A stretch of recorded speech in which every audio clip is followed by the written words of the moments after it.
Hey there, YouTube. So if you have a Sportster 883 that will only start in neutral, I think I have the fix for you. We bought this after taking our motorcycle training course, and every motorcycle we've seen, you could pull the clutch in and start it, no matter what gear you're in. This one you couldn't. And the dealer was like, oh, I don't know. Well, after a little bit of research. Alright, so there is a sensor in here that has to be pushed by the clutch lever. And this aftermarket lever that came on our bike doesn't push it. It's rounded in here, so it'll never push that button. I went ahead and tested this by putting it in first gear and pressing this button while holding the clutch in, of course, and then it would start. But otherwise, no go. So what I did is I looked online, and the chicken helped, and I found a clutch lever that has the little tang on there. So here's the tang.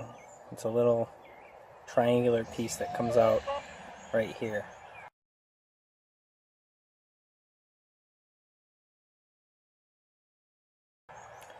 And when you squeeze the clutch in, it pushes on the button.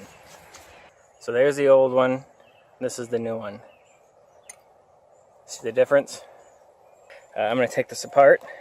So to remove this, all you have to do is slide down this, loosen up this clutch linkage, and then you can kind of work this out.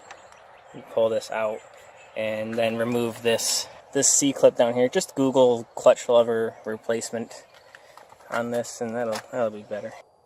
Alright, but now you can see there's a little tang there and it's pushing the button when I pull the clutch in.